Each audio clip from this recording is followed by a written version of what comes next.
Tak berapa lama Eros kembali muncul bersama Leoni. Ketika pertanyaan mengarah pada kedekatan mereka berdua, Eros terlihat salah tingkah.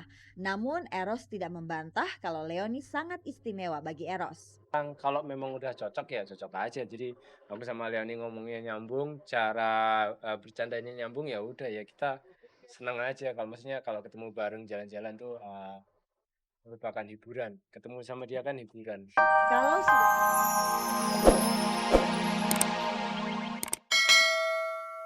Padahal ya memang satu hotel gitu, tapi kan nggak harus ya orang-orang baru kok baru-baru kenal gitu ya. Teman saya itu kan dia punya perusahaan, dia menghidupi Iya, banyak orang, dia iya. punya keluarga. Jadi kalau nama baiknya tercoreng cuman gara-gara itu, eh, lebih bagus ya sudah kita jadi teman aja gitu. Yang masalahnya kan di sini ada seseorang yang sangat-sangat ingin saya itu sendiri kan, ingin saya menderita. Itu aja sebenarnya intinya. impian Sandi untuk naik ke pelaminan hancur berantakan. Ia menduga ada pihak ketiga yang tidak menginginkannya hidup bahagia. Sepanjang tahun 2005, hidup Sandi nyaris tidak tenang. Ia harus berurusan dengan mantan suaminya Setiawan Jodi. Dengan gagalnya rencana pernikahan tersebut, Sandi menuding bahwa seseorang tega membeberkan kabar miring seputar hubungan Sandi dan Burhan. Ini sama-sama perempuan seperti saya, tapi dia tidak bertemu sama saya. Ngelihat saya dia kabur. Kenapa? Gitu. Dia kabur, dia lari, untuk salaman aja nggak ada. Untuk sementara, Sandi harus sanggup menyimpan impiannya untuk mengentaskan masa jandanya. Ini jalan Tuhan melalui dia, gitu. Sekarang dibuktikan bahwa kalaupun Sandy mau bahagia yang seutuhnya, yang sebenar-benarnya pun, kebahagiaan dia itu agak susah untuk didapat. Udah dapet single kan, orang baik, susah juga rupanya ya. Cuma berteman dengan Eros, tapi semakin hari kok keduanya tambah mesra ya. Teman tapi mesra atau mesra tapi cuma berteman sih? Bingung saya.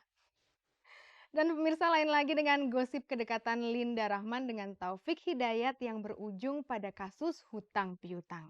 Kemarin, Linda Rahman datang ke Polres Jakarta Pusat untuk melengkapi BAP. Bagaimana kelanjutan kasusnya? Tapi sebaiknya kita dengarkan dulu berita pertama dari pertemanan tapi mesra antara Eros dan Leoni.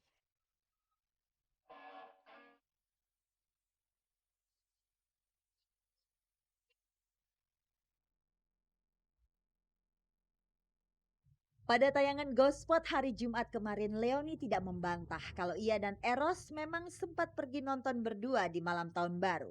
Yang masih disembunyikan Leoni adalah status hubungannya dengan Eros. Benarkah ia dan Eros pacaran? Ataukah mereka sedang dalam taraf PDKT? Atau mungkin sedang dalam masa penjajakan? Anda mungkin sama penasarannya dengan kami. Tapi tidak perlu khawatir karena hari Jumat kemarin kami memergoki Leoni sedang asik menonton Eros dan Sheila on Seven Check Sound. Kalau sedang tidak dekat, buat apa Leoni rela menemani Eros yang sedang kerja? Diajakin aja pas kebetulan di Jakarta kan, terus aku juga lagi nggak ada acara hari ini. Ya udah, nggak baru kali ini pertama kalinya gitu. Setelah selesai cek sound, akhirnya kami mendapati Leoni dan Eros bersama. Ini saat yang tepat untuk mendengarkan komentar Eros soal hubungannya dengan Leoni. Awalnya Eros menghindar, namun akhirnya ia mau bicara. Sebetulnya, sudah berapa lama kalian berkomitmen untuk jalan bareng? Saya menyamakan jawaban dulu. Ya,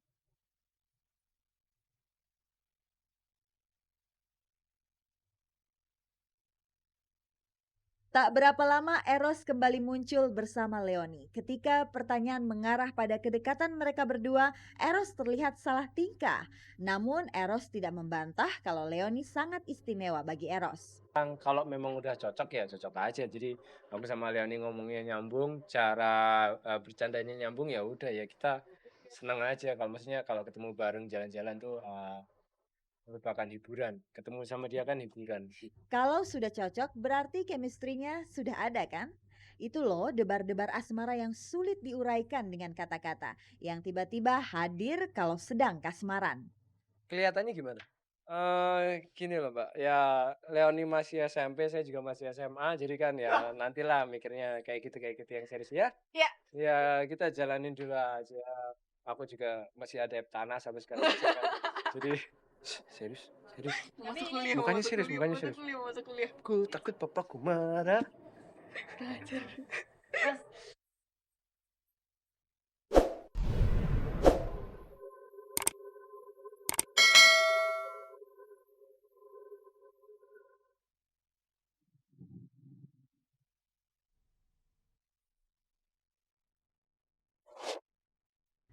Pihak kepolisian Polres Metro Jakarta Pusat kembali menindaklanjuti pelaporan Taufik Hidayat atas Linda Rahman seputar kasus hutang piutang. Kemarin Linda bersama kuasa hukumnya Elsa Sarif dipanggil pihak berwajib guna melengkapi berita acara pemeriksaan. Meneruskan BAP yang kemarin udah. Kan kemarin kan belum selesai karena Linda sakit. Sekarang selesaiin. Dan Enggak, semua diserahkan kepada ibu dan saya juga Michael udah masuk. Soal hutangnya pada Taufik, Linda sudah memberikan jam sebagai penjamin. Namun ternyata nilai jam tersebut melebihi hutangnya. Selama ini baik Linda maupun Taufik belum ada kesepahaman mengenai persoalan ini. Namun usai melengkapi BAP, Linda dan Taufik baru akan membuat kesepakatan. Belum dalam proses. semua dalam proses. Tapi dia mau minta pengembalian jam diganti dengan uang. Nah, itu lagi dalam proses.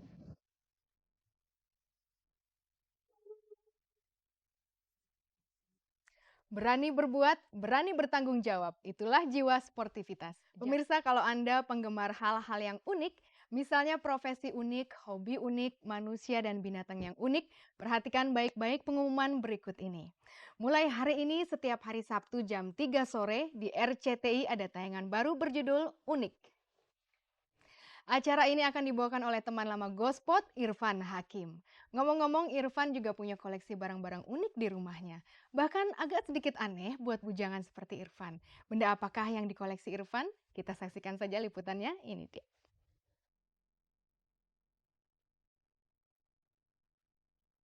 Nusantara, selain kaya dengan budaya, kaya pula dengan sejuta keunikan. Nah, mulai hari ini dan seterusnya, pada setiap hari Sabtu pukul 3 sore, Anda akan dimanjakan dengan tayangan yang serba unik, menarik, menggelitik, dan membuat orang lupa sejenak dengan persoalan hidupnya.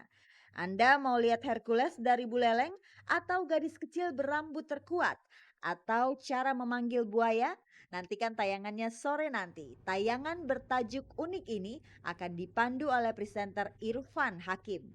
Dengan bawain acara ini gue mungkin banyak tahu banyak gitu, banyak tahu banyak. Jadi karena ini kan banyak sesuatu yang unik-unik yang ada di Indonesia itu dimunculin gitu. Ada yang menarik truk pakai rambut, ada yang bisa bikin apa sih kemeja terbesar di Indonesia, bikin panggangan sate terpanjang segala macam ya gitu-gitu yang gue aja sendiri sampai gila hebat banget ya Indonesia kaya banget ya gitu. Sebagai presenter tayangan unik, Irfan ternyata punya koleksi unik di rumahnya. Koleksi Irfan malah agak ganjil untuk lelaki bujangan seperti dia.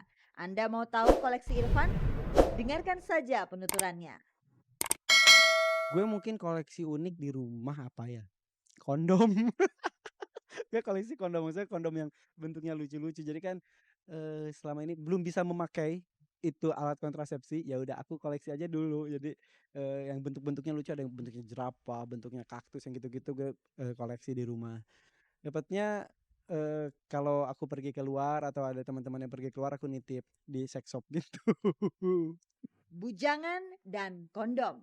Apakah Irfan tak merasa risih dengan koleksinya? Atau jangan-jangan Irfan sedang memendam keinginan untuk segera kawin? Sebagai bujangan yang punya kehidupan mapan, rasanya sudah saatnya Irfan mengakhiri masa lajangnya. Usahanya keras banget, dapatnya kagak. Jadi udah dapat deket, putus lagi, muncrat.